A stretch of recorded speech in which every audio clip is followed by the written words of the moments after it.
What an amazing night for the Philippines! Ladies and gentlemen, please welcome. Tabi kayo, tabi. Padaanin muna po natin. Madaanan natin si Congressman Kiko.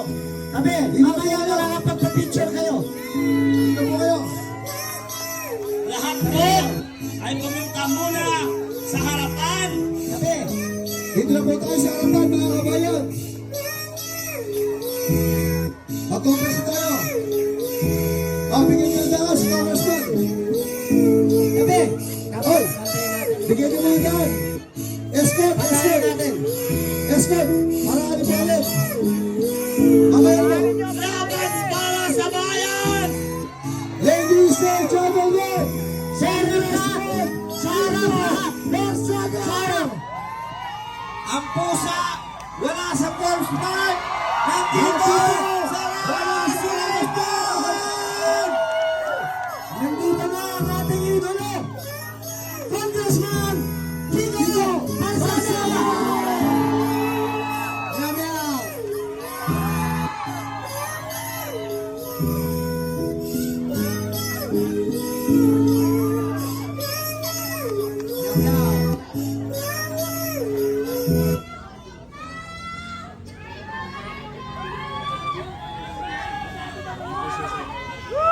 Okay, mamaya mapapakinggan nyo si Congressman Kiko. Magpapahinga lang sandali, ha? Kung Kiko, mukhang naisuhan mo si John Vic Rimulya. Pinaghandaan ka nung loko-loko. Naisahan mo ang mga ulol na tarantado! Wala sa Forbes Park! Naisahan sila! Nag-aabang doon! Nandito si Congressman Kiko Barsaga! Napakatalino talaga ni Kiko! Dahil naisahan niya si John Vic Rimulya! Ay! Si John Vic ngayon ay naroon sa Forbes Park. Hinahantay niya doon si Kong Kiko. Si Kong Kiko nandito na. Oh, alam niyo bakit? Matalino talaga ang matching. Naisahan din! Oh, di ba? Oh, naniwala na kayo. Kiko yung doon. Hindi lang ko namin sinabi sa inyo, yung Forbes Park, Kikoy! lang yun. Para pumunta sila doon. Ginawa po talaga namin yon, Tikoy. Kaya yung mga nagsasabi sa social media, bakit hindi kayo pumunta sa Forbes Park? Tikoy kaya din. Okay. Babalik na muna ang ating kasamahan na si Miss Amor. Okay! Ang sakit sa bangs, John Vic. Rizal! Marcos Rizal! Marcos Rizal! Marcos Rizal! Marcos Rizal! Marcos Rizal! Marcos Rizal! Marcos Rizal!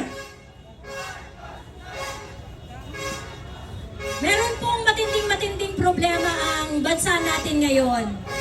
At sa dinami-dami ng ginagawa ng ating gobyerno, hindi nila makita kung ano yung solusyon. Siyempre, ang solusyon, tanggalin yung punot dulo ng problema dito sa bansang to. And that is, mag-resign na si Bongbong Marcos. Wala siyang silbi, wala siyang dulot na maganda sa bansa natin.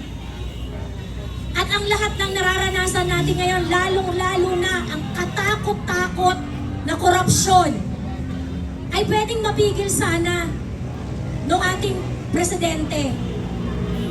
Kaso wala siyang ginawa. Napakaraming reason kung bakit dapat ipanawagan natin na mag-step down na si Bongbong Marcos.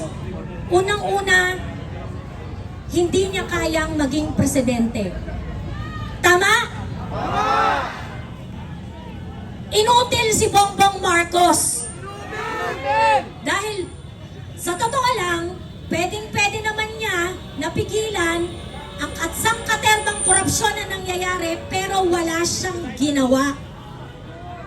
At dahil dito, hindi natin mapigil na pagkumparahin kung papaano ginawa ni dating Pangulong Duterte na resolbahin ang mga problema ng bayan na sinasabi nila ngayon, ang dami-dami daw kasalanan sa mundo. Lahat na lang ng kasalanan sa mundo, binabato sa mga Duterte. Pero sila ngayon yung nasa pwesto at sila ngayon ang nasa harapan ng sangkaterbang problema, pero hindi nila hinaharap ang problema at itinuturo nila sa mga Duterte, lalong-lalo na kay dating Pangulong Rodrigo Roa Duterte. Hindi katanggap-tanggap to.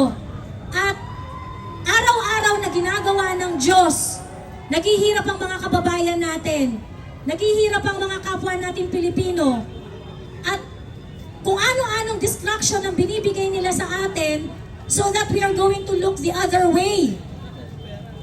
Dinidistract nila tayo sa mga investigasyon kuno, dinidistract nila tayo sa mga kung ano-ano nilang mga pasirkus para malito tayo at ang dami-daming nagpapalito sa ating isipan at nilalayo nila yung isipan natin sa totoong problema.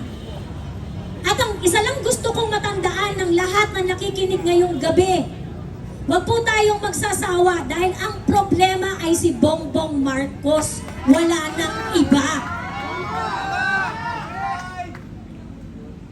Kung ginawa ni Bongbong Marcos, kasi pinagkatiwalaan natin siya noong 2022, pinagkatiwalaan siya ng maraming Pilipino. Pagkakataon niya na to para baguhin ang nakasulat na ng mga sangkaterbang bagahe ng pamilyang Marcos. Opportunity ito na binigay sa kanya. Pero anong ginawa ni Bongbong Marcos? Yung ninakaw ng tatay niya ng 21 years, ginawa niya in 3 years. Walang kahihiyan. Halang ang kaluluwa, correct? Kaya dapat lang na siya ay pababain na. Nararapat lang na, itigil na, sir, hindi nyo na kaya eh. Alis na kayo dyan, tangina nyo. Diba? Huwag nyo nang patagalin to. Ngayon, ang challenge po sa atin na nakakakita ng totoong problema, hindi bayad ng CIA, hindi bayad ng NED, mga lahat na lang dito, nagpunta kayo dito out of your own volition. Sarili ninyong pera, pinamasahin nyo papunta dito, tama? Tama! Huwag tayong titigil kasi hindi naman sila titigil sa pangungurakot eh. Huwag Tama! tayong panghinaan ng loob kasi hindi naman titigil yung mga yan. Makakapal ang mga mukha ng mga yan. Huwag tayong mapagod ipaglaban ng kinabukasan ng mga anak natin, ng mga bagong darating na mga Pilipino. Huwag tayong mapagod na isigaw ang mga bagay na gusto natin para sa bayan natin. Huwag tayong mapagod na mangarap para sa bayan natin na hindi na i-impluwensyahan ng kahit sinong banyaga. Tayo yung legit, tayo yung totoo, na nandito, na sumisigaw ng sarili nating boses para ipaglaban ang bayan natin. Hindi tayo bayad ng NED, hindi tayo bayad ng CIA. Pilipinas lang yung nasa puso natin, tama? Tama! So, huwag po tayong magsawa, isigaw at ilaban ang bansang Pilipinas. Ubusin natin ang lahat ng korap. Ubusin natin ang lahat ng mga nanggagahasa sa ating bansa. At sana sa mga susunod pa ng mga araw, magtiyaga po tayo, mag-invest po tayo para sa kinabukasan natin. Yayain po natin ang mga kaibigan natin, kapamilya natin. Kailangan nating magkaisa at ipakita kung gaano tayo kadismayado dito sa gobyernong ito. At yung araw-araw po na lumilipas, yung pag-delay nila sa investigasyon, yung kanilang paggawa ng excuses, tandaan po ninyo, yung investigasyon na pinapahaba nila, hindi yung investigasyon para makakuha sila ng mga impormasyon laban sa mga magnanakaw. Nagtatago na yan. Yung mga ninanakaw nila, nililigpit na nila.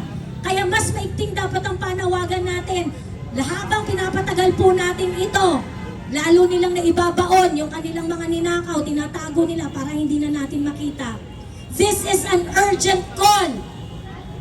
Dapat po, lumabas na po tayong lahat sa mga nakikinig dyan sa social media. Kailangan po natin kumilos na. Iparating po natin dito sa gobyernong ito, hindi na tayo masaya. Naghihirap na po ang mga kababayan natin. Hirap na ang mga Pilipino. Hindi natin deserve ang ganitong klaseng gobyerno. Kailangan po i-address na natin to. Lumabas na po kayo at isigaw at ilaban ang kinabukasan ng ating bansa. Isigaw po natin at ipaalam po natin sa buong mundo na ito ang gusto natin. Marcos resign! Marcos resign! Marcos resign! Marcos resign!